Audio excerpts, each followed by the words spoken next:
G'day guys, welcome back to the AFL Mt Rushmore series where we take a look at all 18 AFL clubs and see which players deserve a spot on Mt Rushmore for them. Today we're looking at the Pies, and this has also been a very, very tricky task because the Pies did have some amazing players throughout the 90s and 2000s that had to be factored into consideration. So once again, the criteria for this is they have to have been a past player and they must be a player that I've seen play. So I didn't want to use past players because we can go by stats and data and that's fine, but I wanted to make sure they were players I'd physically seen play. Now, this player, for the first one for the Pies, was on the very brink of my memory, but I do very, very, very strongly remember the impact that Peter Dacos had as a Collingwood player, not only for the Collingwood Football Club, but for the league in its entirety. The man was a magician with the ball. He could do things that players would only dream of doing. He had the ability to turn a game on its head, and I think he thoroughly deserves his spot on the Mt Rushmore for the Pies. After 250 games, 549 goals, Premiership Player in 1990, 3 times AFL Team of the Year, 2 times Collingwood Best and Fairest, 5 times Collingwood Leading Goal Kicker.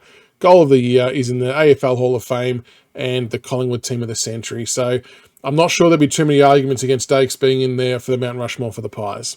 Now, the second player who I've gone with for the Pies Mt Rushmore, I don't know if it will surprise many. I feel like he was almost underrated, but maybe that's just because not many people speak about him now. But Gavin Brown is who I've gone with as the second player for the Pies Mt Rushmore.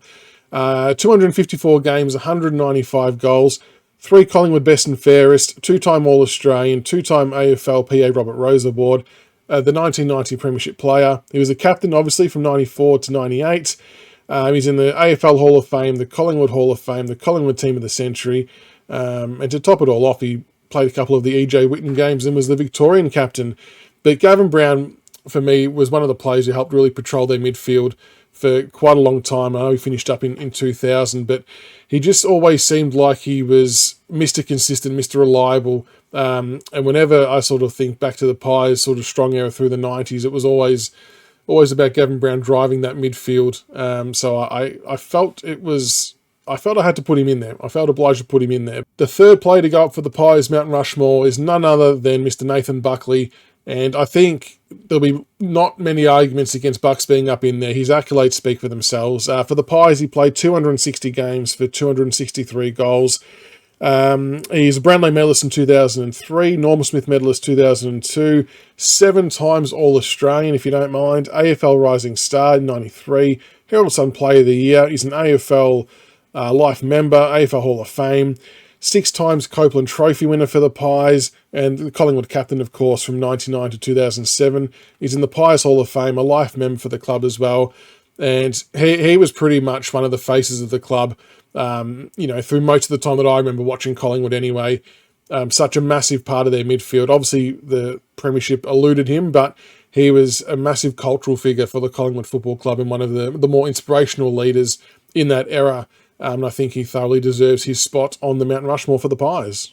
And this last spot could have gone to quite a few players, and I want to give some mentions to the Rocker brothers. Probably could have gone up there. Even Nick Maxwell probably featured in the calculations too. Tony Shaw was probably up there, but I don't really remember a lot of him playing, so that's probably why he didn't factor into the equation. Travis Cloke maybe was another one that could have potentially been in discussions.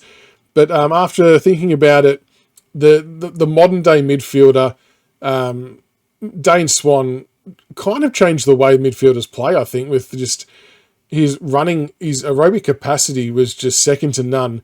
And he pretty much, I don't want to say carried the midfield for Collingwood for his duration, but he was the main man. And even though at a number 58 draft pick, he turned out to be one of their absolute all-time great players.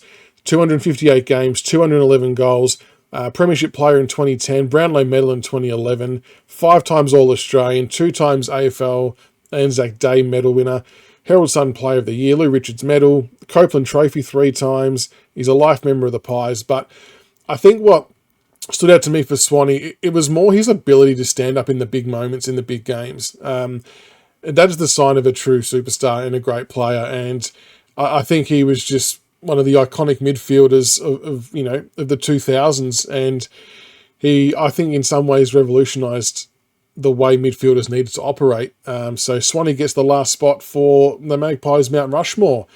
So no doubt there was a couple of players that missed out that probably could have gotten in there, but I'm keen to hear who you think should have made it in the comments below.